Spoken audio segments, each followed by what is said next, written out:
Hi! இன்னைக்கு பன்னீர்ல எப்பவுமே பண்ற மாதிரி பண்ணாம, டிஃப்ரெண்ட்டா ஒரு கிரேவி எப்படி பண்றதுன்னு பார்க்கலாம். அதுக்கு முதல்ல நான் வந்துட்டு ஸ்பைசஸ்ல வந்துட்டு சீரகம், சோம்பு, தனியா, பட்டை, 2 2 ஏலக்காய், 2 கிராம்பு, மிளகு இது எல்லாத்தையுமே எடுத்துக்கிட்டேன். அது எல்லாத்தையுமே நல்லா வந்துட்டு ட்ரை ரோஸ்ட் பண்ணிறணும்.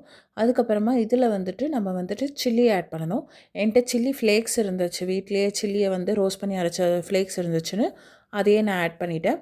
நல்லா ஒரு 2 மினிட்ஸுக்கு அதோட அரோமா எல்லாமே நல்லா வர வரைக்கும் எல்லாத்தையும் ஃப்ரை பண்ணி கிரைண்ட் பண்ணி எடுத்து வச்சுக்கிறோம்.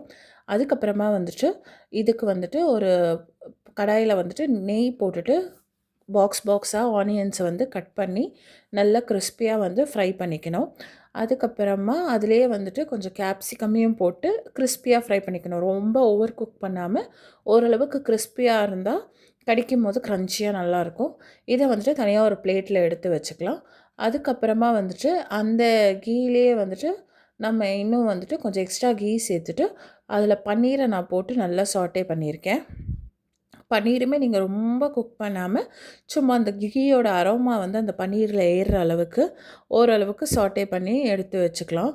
இப்போ பன்னீரையும் வந்துட்டு நல்லா ஓரளவுக்கு லைட்டாக சாட்டே பண்ணி அந்த கீயோட ஃப்ளேவர் உள்ளே இறங்குற அளவுக்கு எடுத்து வச்சுக்கிட்டேன். இப்போ இந்த கிரேவிக்கான பேஸுக்கு ஒரு மிக்ஸி ஜாரில் கர்ட் எடுத்திருக்கேன். அதுக்கப்புறமா சோக் பண்ணி வச்ச ஒரு 10 கேஷ்யூஸ் எடுத்து போட்டிருக்கேன். அதுக்கப்புறமா வந்துட்டு இதில் பன்னீரை வந்துட்டு நல்லா வந்துட்டு பிச்சு போட்டிருக்கேன். இது வந்துட்டு ஒரு க்ரீமி பேஸ்ட் நம்மளுக்கு கொடுக்கும்.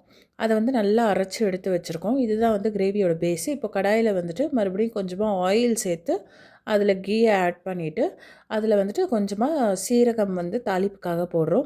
சீரகம் ஓரளவுக்கு பொரிஞ்ச உடனே நம்ம அந்த பேஸ்ட் அரைச்சி வச்சுருக்கோம் இல்லையா க்ரீமியாக, அதை வந்துட்டு போட்டுட்டு நல்லா சாட்டே பண்ணணும். அது ஓரளவுக்கு கொதிக்கணும். அதுக்கப்புறம் தேவையான அளவுக்கு உப்பு போட்டுக்கலாம். இது ஓரளவுக்கு கொதித்து வரணும். இப்போ அந்த ஃபுல்லாக கிரேவியில் உப்பெல்லாம் கலந்து விட்டுட்டு லைட்டாக கொதிக்கிற ஸ்டேஜில் வந்துட்டு இந்த மசாலா நம்ம அரைச்சி வச்சுருந்தோம் இல்லையா, அதை வந்துட்டு இதுக்குள்ளே போடுறோம். மசாலாவை போட்டுட்டு லம்ஸ் இல்லாமல் நல்லா கலந்து விட்டுறணும்.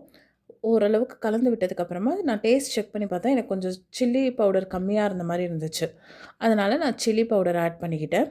அதுக்கப்புறமா ஓரளவுக்கு அங்கே ஒயிட்டாக கொதித்து வரும்போது நம்ம சாட்டே பண்ணி வச்சுருந்த அந்த வெஜிடபிள்ஸு, அதுக்கப்புறமா பன்னீர் அது எல்லாத்தையுமே ஒன்றா ஆட் பண்ணி எடுத்துக்கணும். எல்லாத்தையும் நல்லா மிக்ஸ் பண்ணி ஓரளவுக்கு கொதி வந்த உடனே இதில் நம்ம கொஞ்சம் கஸ்தூரி மேத்தியும் ஆட் பண்ணுறோம். கஸ்தூரி மேத்தி வந்து ஃப்ளேவர் என்ஹான்ஸ் பண்ணி கொடுக்கும். எல்லாத்தையும் நல்லா கலந்து விட்டுட்டு எங்கள் வீட்டில் கொஞ்சம் க்ரீம் மிச்சம் இருந்துச்சு, அதையுமே நான் இதுக்குள்ளே போட்டுட்டு நல்லா கேஸை மிக்ஸ் பண்ணிவிட்டு ஒரு கொதி வந்த உடனே ஆஃப் பண்ணிவிட்டேன். எப்போவுமே சாப்பிடாத மாதிரி கொஞ்சம் டிஃப்ரெண்ட்டான கிரேவியாக நல்லா இருந்தது. வாங்க சாப்பிட்லாம்.